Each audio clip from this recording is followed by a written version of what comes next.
Roderick stands victorious atop a mountain of corpses. Ash confronts Roderick amidst a swirling blizzard. Roderick questions why Ash abandoned his post. Ash vows to kill his treacherous father. Ash accuses Roderick of using soldiers as bait. Roderick mocks his son's lack of magical power. Ash Elmheim seethes with newfound, deadly intent. The Elmheim house serves as the crown's guardians. Roderick looms as the powerful head of house. He alone wielded the nation's supreme power. Roderick once rescued Ash from a deadly storm. Ash became a killer to repay his debt. Others bullied the boy for being winless. Wing crests determine the extent of magical ability. Ash trained his body to compensate for magic. He believed hard work would eventually be rewarded. Ash leads his men through the snowy woods. The commander senses a hidden, imminent threat. The soldiers realize they have been ambushed. Ash demands an explanation for the betrayal. Roderick discards Ash as a spent tool. Ash attacks his father in a desperate rage. He lunges forward to strike Roderick down. Ash laments his misplaced trust in his father. The two warriors clash in the frozen landscape. Roderick smirks despite a small flesh wound. Magical red chains bind the struggling Ash. Ash's brothers strike their restrained, helpless sibling. Ash screams as he is brutally overwhelmed. His brother mocks his inherent lack of wings. The Elmheims look down on their defeated kin. Ash questions the purpose of his adoption. Roderick denies any genuine affection for the boy. The father cruelly grabs Ash by the hair. Roderick reveals his interest in Ash's hidden power. Ash is shocked by the mention of wings. Roderick admits to using Ash's mother. Roderick explains Ash was merely a needed seed. Ash reaches out as his father walks away. He demands the truth before fading away. Death's cold grip takes hold in the snow. Ash realizes his life is coming to an end. He questions the meaning of his entire existence. Ash awakens as a confused, shivering infant. He realizes he has somehow returned to life. Ash struggles to understand his tiny, new body. He stares in disbelief at his small hand. The warrior realizes he is a baby again. Ash notices a woman's body lying nearby. Armed riders search the forest for survivors. Armed searchers scour the blizzard, determined to recover the missing infant for Duke Roderick. Ash's golden eyes widen in shock as he hears the name of his treacherous father mentioned. He realizes he is the target of their search and questions Roderick's sudden interest in him. Recalling his past, Ash suspects he has been transported back to the night he was first found. The sound of approaching footsteps in the snow signals that the search party is closing in. The infant resolves to deal with the impossibility of his situation after he secures his survival. Lying in the freezing snow near the woman's body, Ash struggles against the biting cold. Fearing a return to the Duke's control, he prepares to crawl away from the searchers. Driven by a desperate need for freedom, he vows to get as far away as possible. His tiny, glowing hands push against the frozen ground as he begins a grueling escape. Gasping for air, Ash fights through the intense heat and exhaustion racking his small body. A look of grim, adult determination marks the face of the infant as he refuses to die. Reaching toward a mental image of the departing Roderick, Ash swears a silent oath of vengeance. A young girl in a green dress discovers the unconscious baby lying abandoned in the snow. She calls out for her father as a tall, noble figure emerges from the blinding light. A formal notification identifies the imposing man as the noble Viscount Highfried. Highfried expresses disbelief at finding a helpless infant in such a dangerous, remote location. He gazes down at the sleeping, battered child with a look of deep concern and wonder. The Viscount is astonished that such a small child could have survived a trek of this distance. He looks back at the long, lonely trail Ash left in the snow before collapsing.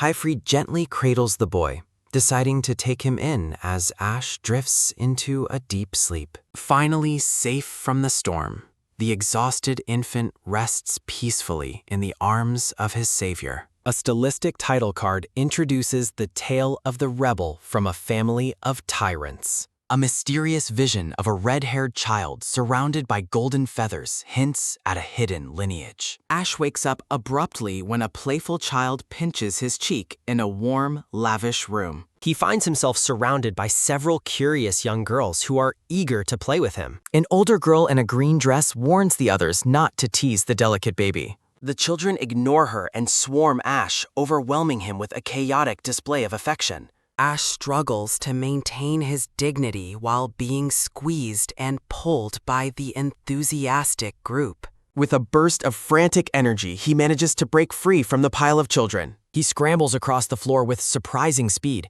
intent on escaping the rowdy playroom. One of the girls watches in stunned silence as the baby moves with unnatural coordination.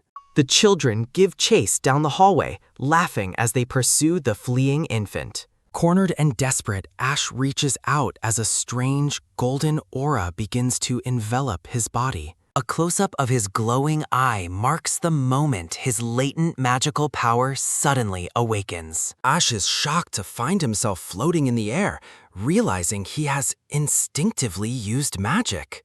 His control falters immediately and he begins to plummet toward the ground in a panic. The infant grits his teeth and braces for a painful impact on the hard floor. Highfried catches the falling child midair, marveling at the boy's peculiar and gifted nature. Ash stares up at the man, his mind flooded with recognition of this significant historical figure. He identifies the man as Viscount Highfried, the elder brother of the man he hates. Ash realizes he has been taken into the other Elmheim house, a branch of his own family. A portrait shows Highfried as the dignified and powerful head of the Branch family. Ash recalls the tragic history where this house was destroyed during a brutal civil war. Seeing Highfried alive and well serves as the final proof that he has returned to the past. He reflects on the irony of being picked up by the Duke's brother while trying to escape. A kind woman with orange hair holds Ash, sensing that he is a very special child. She looks down at the quiet baby with a warm, gentle smile full of motherly love. The woman kisses Ash on the forehead, offering a level of tenderness he never experienced before. Ash is left speechless and wide-eyed by the genuine care shown by his new family. Viscount Highfried smiles warmly at the baby. Highfried identifies a hidden, immense magical power. He points out the child's unique mark. Highfried is stunned by 7 wing crests. Aster wonders why the marks are visible. He recalls Roderick's greed for such power. A memory shows Roderick seizing the infant. Aster realizes he was stolen for magic. The infant seethes with a silent fury. The woman asks about the child's fate. Highfried considers his next move very carefully. Aster realizes the situation is becoming dangerous. He refuses to let others take power. Highfried's expression as he makes a choice. He announces his plan to adopt Aster. Aster stares in shock at the Viscount. Highfried notes the boy is still very young. He takes full responsibility for raising him. Aster's golden eye narrows with renewed determination. Several girls tumble onto the floor nearby. Highfried catches his daughters eavesdropping on them. The girls struggle to get back up. They confess their deep worry for Aster. The family observes the quiet, small child. A daughter asks for the boy's name. The mother smiles while considering various names. She names the infant Aster, their star. A carriage arrives at a grand palace. Guards announce they were expecting Lord Highfried. A young noble steps from the carriage. Aster, now a teenager, emerges with confidence. He advises his sister to step carefully. Aster offers his hand to help her. Alfin thanks Aster for the kind gesture. The siblings stand ready for the gathering. Aster enters the area for sword dancing. Young nobles showcase their skills in competition. Noble houses use the event for rivalry. Every family presents their heirs with pride. Highfried leads his children through the crowd. Onlookers gossip about the Viscount's adopted fun. They mock Aster for his unknown heritage. Aster walks toward the massive, ornate palace. Alphen tells Aster to ignore the whispers. She warns that weakness only invites more cruelty. Aster remains stoic despite his sister's anxiety. Hyfried explains the family's difficult social position. He admits he wanted Aster to see. Hyfried asks if the boy feels disappointed. Aster smirks, enjoying the cold, hostile atmosphere. Hyfried laughs during the bathering. Aster recalls his previous life's disgrace. Armed with power, Aster rejects his past. Aster's golden eye glows with power. The group enters the grand, moonlit palace. Arrogant nobles watch from an upper window. Aster prepares himself for the social battle. Hyfried leads his children toward the entrance. Aster resolves to make a grand entrance. Knights showcase their skill in the arena. Past training demanded both power and grace. Young warriors clash in a display of skill. Combatants seek fame through their swordsmanship. The intense duel captures the crowd's attention. A mana-infused strike ends the fierce competition. The wing crest represents ultimate family power. Aster finds the palace hall still intimidating. Chibi siblings refuse to attend the party. Aster senses the malice of those nearby. He remembers his previous humiliating social defeat. Alphen asks if Aster feels nervous today. Aster dismisses his sister's concerns with a smile. He finds the hostile environment strangely nostalgic. Alphen looks at her brother with confusion. Hyfried leaves Aster to look after Alphen. Alphen objects to being treated like a child. Hyfried encourages Aster to build new alliances. He warns Aster to hide his wings. Alphen pouts as Hyfried walks away. Aster doubts he can find any friends here. Hostile guests whisper and watch from shadows. Aster sighs at the difficult social climate. He carefully observes the crowd for threats. Alphen asks where her brother is going. Aster walks toward a group of nobles. He approaches the lounging, arrogant Elmheim heirs. Darius demands to know Aster's identity. Aster politely greets his older brother, Darius. He identifies himself as the family's younger brother. Darius reacts with suspicion to the greeting. Grion identifies Aster as the adopted child. Darius mocks Aster's nerve for his introduction. Aster remembers these men as his killers. His former murderers now seem like children. Aster hears someone call out his name. Alphen attempts to pull Aster away immediately. She is visibly shaken by the encounter. Darius mockingly orders Aster to entertain them. Alphen refuses the order from the main house.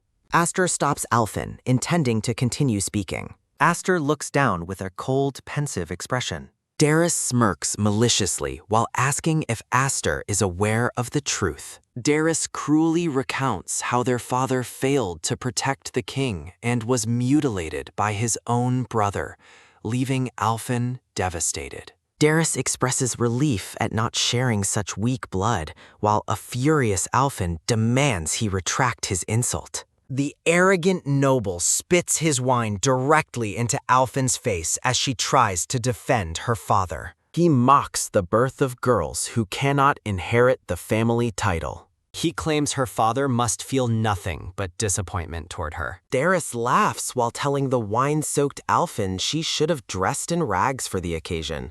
A dark screen reflects Aster's growing concern during their journey. Aster approaches the laughing group with a quiet, menacing aura. He reflects on his lack of anger toward them before reaching for a bottle of wine. Aster stands beside his weeping sister, glad to have found a reason to act. A bottle of wine flies through the air as Aster calls out to Darius. Aster stands before the seated nobles, having caught their attention. He proceeds to empty the entire bottle of wine over Darius' head. Aster dismisses the group as nothing more than pieces of trash. Drenched in red wine, Darius gasps in absolute shock and outrage. Aster draws his sword and stares down at the humiliated nobles on the floor. He tastes the liquid on his lip, mocking it as grape juice fit only for baby nobles. A flashback reveals a younger Aster struggling to control a massive eruption of golden power. 3 years ago, Hyfried desperately tried to protect his daughters from the child's awakening magic. The Viscount shouts for Aster to keep his grip while the terrified sisters cower in the background. The legendary power of the 7 wings manifests in a violent explosion of light. The immense and dangerous nature of the boy's power becomes clear. Highfried wonders if such a terrifying force can ever truly be controlled. The young Aster is consumed by the blinding radiance of his own latent magic. Back in the present, a guard bursts into a meeting to report a terrible development. Viscount Highfried demands to know why the conference is being interrupted so abruptly. The messenger frantically announces that the sons of the main house and the branch family are dueling. Highfried and a long-haired elder exchange a look of sharp, mutual realization. Highfried charges out of the room, hand gripped tightly on his sword's hilt. Alphen runs toward her father in a panic, desperate to know what is happening. Highfried gestures toward the arena where a bearded noble watches the conflict with a grin. A massive crowd gathers to witness the rare spectacle of the Elmheim brothers fighting. From the balcony, the family watches as Aster and Darius face off in the center of the arena. The tension rises as the onlookers realize the political weight of the duel's outcome. Other nobles watch the unfolding chaos with varying degrees of nervousness and curiosity. The bearded man strokes his chin, predicting that the gathering is about to turn ugly. Darius activates a red crest on his hand, calling Aster a stray-born mutt who lacks true power. The crowd cheers as Darius displays his prestigious 4-wing crest, proving his elite status. He mockingly challenges Aster to reveal his own wing crest to the public. Darius asks if Aster is too embarrassed to show his mark, and Aster calmly agrees. With a chilling smile, Aster states that he simply cannot show them something like that. Darius seethes with rage at his cousin's dismissive and arrogant tone. Aster demands an apology for Alphen if he wins, while Darius vows to make him a slave. Aster remains perfectly still as his opponent prepares to launch a fierce attack. Darius lunges forward with a powerful, wide swing of his blade. The black-haired boy watches the strike with calm, analytical eyes. A close-up shows Aster's steady grip as he prepares to parry the heavy blow. Darius boasts about the overwhelming strength of a crest holder as he closes in for the kill. Blades clash in a fierce duel. Alphen cries out for her brother, while a nearby noble observes that although Darius is unskilled, his crest grants him a massive magical advantage. A spectator notes that overwhelming magic compensates for the skill gap for crest holders. Darius boasts that his 4-wing magic is as powerful as an explosion compared to a single wing's candle-like flame. The arrogant noble mocks Aster's previous boldness and asks if his demand for an apology was merely empty talk.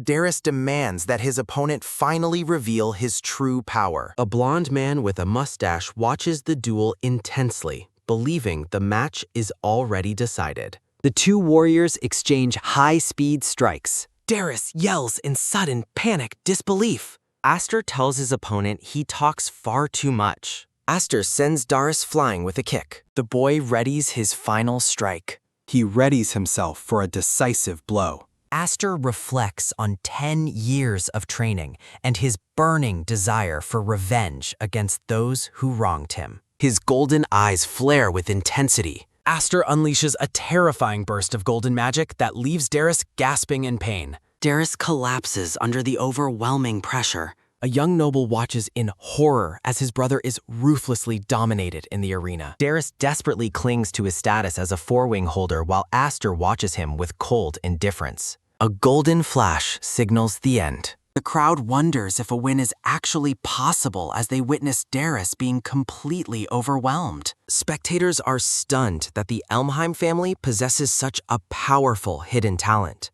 Highfried realizes the situation has become dangerous. Darius struggles to maintain his grip.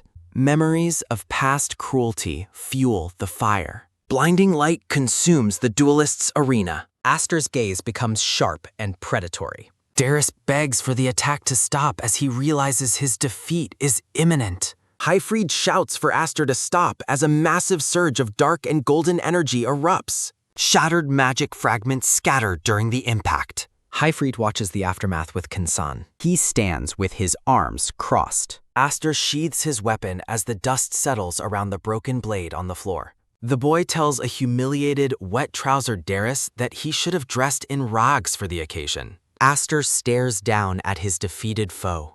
He looks up at his family. Alphen lets out a relieved sigh. A rare smile touches Aster's face. A gold-lit eye burns with power. A powerful new presence appears, causing Aster to pause in shock. The menacing figure glares down from above. Aster identifies the newcomer as Roderick. Onlookers are shocked that a branch house son could defeat the main house's third son. A spectator warns that Roderick will never allow such a public crushing of his reputation to go unpunished. Aster remains stoic despite the threat. Despite his humiliation, Darius laughs maniacally. Roderick confronts in the arena. The fur-clad man radiates pure hostility. Aster prepares for another potential battle. Darius flinches as someone approaches him. Darius grovels at his father's feet as Roderick arrives to survey the aftermath of the duel. Darius identifies Aster to his father. He begs Roderick to punish Aster. Roderick ruthlessly crushes his son's hand beneath his boot to silence his whining. Bystanders watch the brutal scene unfold. Roderick stands over Darius, shaming him for dragging the family name through the mud by losing. Highfried shouts for Roderick to stop. Roderick declares that one who cannot avenge themselves has no right to carry a weapon. Darius stares in horror at Roderick. Roderick's eyes glowed with lethal intent. Roderick levels his sword at Aster's throat, demanding to know what the boy thinks he's doing. Darius lies defeated on the ground. Aster calmly insists that the punishment wait until his cousin apologizes to his sister. Roderick mocks Aster's status as an orphan who mistakenly believes he is part of the noble house. Aster identifies himself as the Viscount's son, claiming he was taught the true pride of a knight. Roderick glances back toward the balcony. Roderick accuses the boy of needlessly damaging the reputation of the main house through his defiance. Holding the blade to Aster's neck, Roderick speaks of the immense pride and responsibility of those who serve as the king's sword. Nobles on the balcony agree that the incident has moved beyond a simple childhood quarrel. Highfried reflects on how a father once sacrificed an arm as the price for his disloyalty. Roderick demands to know what the boy is willing to offer as penance for his actions. Aster responds to Roderick with respect. He clarifies the duel was legitimate. Aster explains he was simply answering the insults against his house with his own blade. Roderick watches the boy's intense resolve. Aster turns his uncle's words back on him, refusing to give up even a single finger. Alphen watches the confrontation in distress. A blonde noble laughs in disbelief at the intense resolve shown by a 10-year-old child. Roderick's eyes glowed with fierce intensity. Roderick acknowledges the boy's firm stance. Roderick prepares to draw his sword. The elder noble commands Aster to draw his weapon and face him as a true combatant. Aster gasps as intense pressure descends. A massive magical strike is unleashed, catching the boy in a blinding flash of power. A violent explosion of energy and light consumes the center of the arena. Alphen screams Aster's name in terror while someone calls out Roderick's name to halt the madness. Highfried lets out a furious roar as he rushes into the arena to intervene. The Viscount leaps into the air with his blade drawn to protect his son from the strike. Highfried intercepts Roderick's attack, clashing blades in a shower of magical sparks. Powerful warriors exchange high-speed strikes. Highfried charges through the smoke and debris, desperate to find the boy after the explosion. The Viscount frantically asks if Aster is still alive and unharmed after the devastating blow. A broken pillar stands in rubble. Highfried is shocked to find the boy still standing amidst the wreckage of the previous attack. Aster stands his ground, his body battered and his face covered in blood from the impact. Aster's golden eye flares with intensity. Roderick observes the boy's survival calmly. The elder noble turns his back. Highfried rushes forward to support the boy as Aster's strength finally begins to fail him. I successfully protected their pride and kept my promise. Highfried commends Aster's magnificent performance. The duelists depart the arena. A noble critiques Roderick's childish actions. He claims the family reputation was salvaged. Aster is hailed as a rising star. Nobles discuss the boy's impressive social debut. Roderick foresees an age of upheaval. Hyfried and Orphan support the wounded boy. The title screen for Aster appears. A bright, sunny sky signals a transition. A spectator watches the training intently. Aster parries a soldier's wooden sword. The defeated guard praises Aster's skills. Aster stands focused in the training yard. Guards find the 10-year-old's talent terrifying. They note his increased post-gathering trading. They find his defiance of authority refreshing. Aster reflects on his previous public display. He targets his family's main house rivals. He analyzes his performance at the gathering. Aster realizes he cannot currently defeat Roderick. He reflects on the mechanics of crests. He seeks to master his 7-wing power. A powerful swing creates a shockwave. Golden eyes flare with intense concentration. Aster challenges any remaining available guards. A red-haired woman conveys their father's summons. Aster agrees to meet him immediately. He questions her choice of practical attire. She explains her motivation to change herself. She demands a sparring match later. The boy smiles at her competitive spirit. He jokingly asks her for mercy. A hand knocks firmly on the door. Aster enters the Viscount's private stay. Hyfried invites the boy to set. He recalls Aster's decade within the family. The elder reaches for a ceremonial gift. A red gem ring glitters brilliantly. Hyfried presents the symbol of succession. He formally asks Aster to inherit leadership. He explains the house's precarious political standing.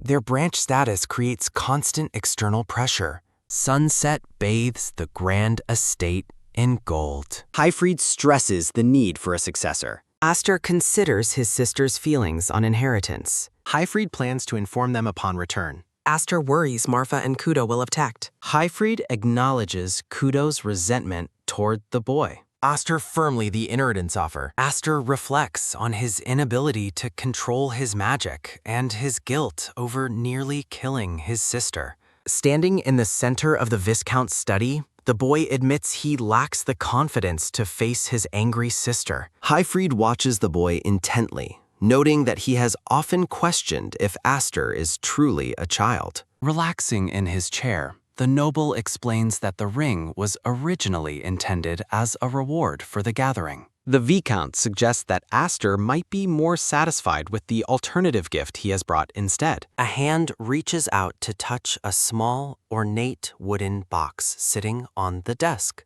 Aster's golden eye widens in shock as he asks about the mysterious object being presented to him.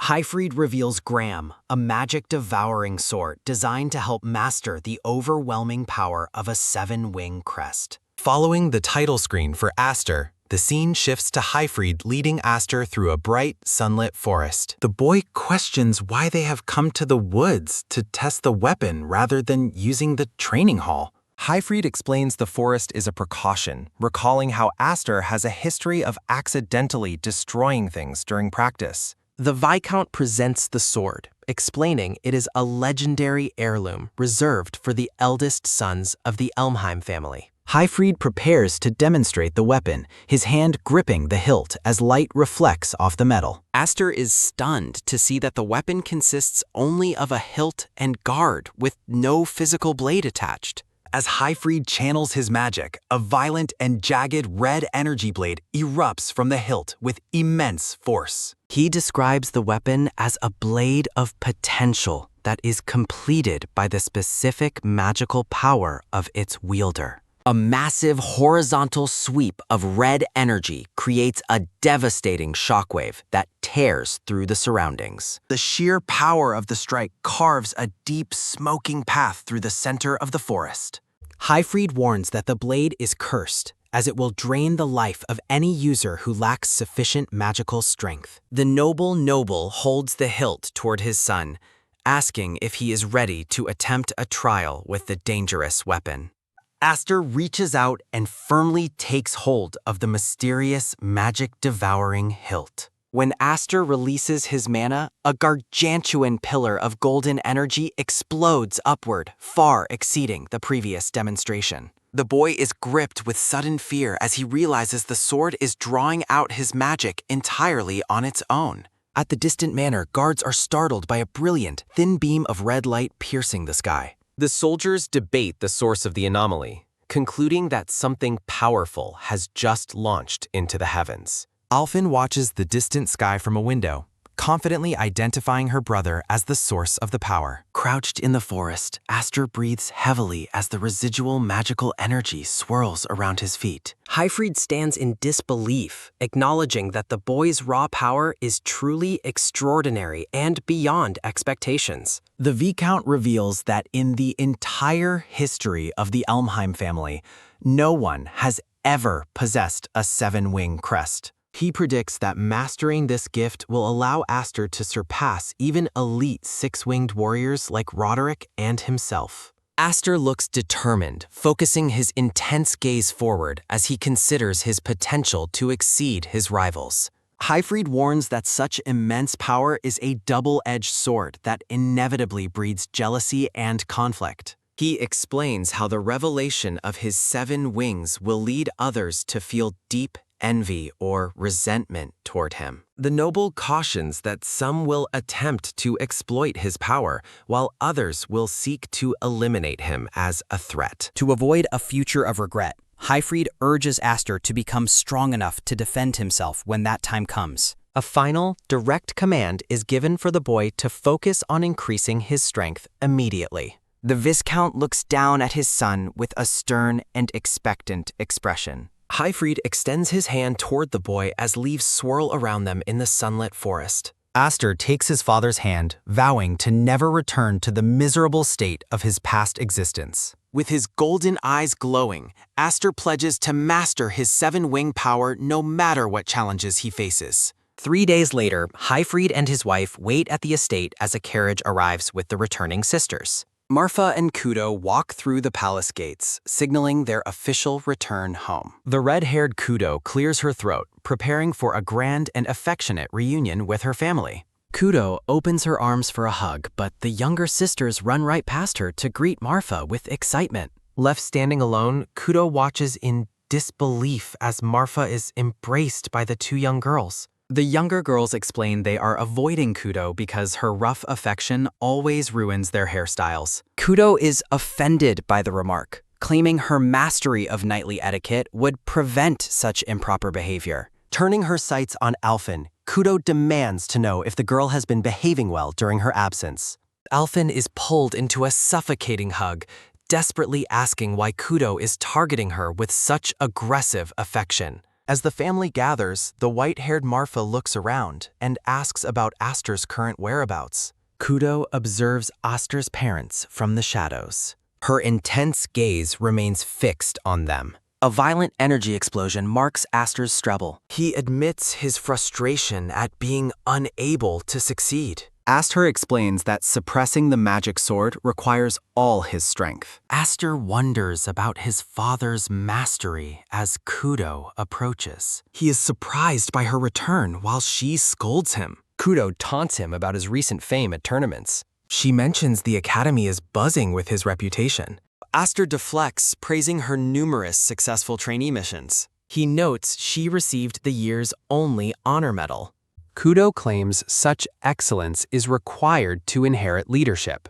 She asks if he rejected inheritance to pity her. Aster clarifies that he simply feels currently unqualified. Kudo considers their father and brother cruel to her dreams. Aster is startled by a sudden movement. A swift energy projectile slices the air. The boy narrowly dodges the surprise attack. He demands an explanation for the sudden aggression. Kudo announces her intent to truly test his skills. He warns that his magic weapon is incomplete. She dismisses his excuses as useless on battlefields. Aster stands stunned by her cold logic. Kudo lunges, forcing him to fight or be crushed. She attacks from above with a massive strike. Terrified, Aster finally unleashes the sword's red power. Crimson and blue magical energies collide violently. The impact creates a massive, blinding shockwave. Destructive force tears through the forest's surroundings. She praises his ability to match her knight training. Kudo mocks the instability of his incomplete weapon. She kicks him back, criticizing his lack of control. Aster struggles to regain his footing after the blow. He realizes she is not holding anything back. Kudo stands ready to continue the fierce duel. Aster reflects on their history of conflict over inheritance. A younger Aster is struck down during training. He identifies her as his ultimate natural rival. Kudo notes his resilience as the battle continues. Their magical signatures clash in a vibrant display. The red-haired warrior presses her relentless advantage. She declares him unfit to be the next head. Marfa questions the safety of leaving them alone. She warns their rivalry could result in a corpse. Hyfried insists they are merely good, albeit reckless, rivals. The white-haired sister remains skeptical and worried. She asks for the true reason they were recalled. The Viscount prepares to reveal a serious matter. Marfa is shocked by the revealed document. He presents an official summons from the main house. Shadowy figures from the main house contemplate their legacy, while Aster stands apart. Alphen expresses her concern regarding a serious family matter. Hyfried grimly acknowledges the gravity of the unfolding situation. A dark directive commands that Aster must lose. Aster clashes with a red-haired woman who berates him for rejecting a succession offer. Please provide the text for me to read. Aster struggles to block a blow that feels impossibly heavy. The opponent's immense strength is compared to that of a monstrous beast. A fierce magical collision erupts as the duel intensifies. The woman accuses her opponent of cowardice for attempting to avoid her strike. A violent shockwave marks their continuing battle. Aster recoils from the impact of her overwhelming brute force. The warrior dismisses his swordsmanship as mediocre and lacking true depth. She further mocks his incomplete mastery of magical combat techniques. The woman defines a true master as one who excels in both magic and blade. She looks down at the boy with a cold expression of profound disappointment. An explanation how wing crests dictate the scale of available magical power. The red-haired woman explains that her 5-wing crest is naturally inferior to Aster's 7-wing status. She criticizes his tactical retreat and reliance on deceit over raw power. A mocking smile accompanies her questioning of his self-confidence. She taunts Aster about a past incident where he supposedly lost control of his power. Aster realizes he has been subconsciously restricting his own vast magical potential. He reflects on why his blade has felt inconsistent during training and combat. The opponent expresses her envy for the natural gifts Aster possesses. She warns that his talent will lead only to ruinous arrogance. The woman launches a desperate final assault to seize what he holds. A blinding flash marks the peak of their elemental confrontation. The woman is shocked by his resilience, while Aster thanks her for the revelation. Aster lunges forward with renewed intensity and focused magical energy. The red-haired warrior is baffled by his unorthodox approach to magical manifestation. She realizes with horror that his magical reserves are effectively bottomless. Aster concentrates his entire power into a single moment of devastating impact. The woman acknowledges his half-baked but effective strategy.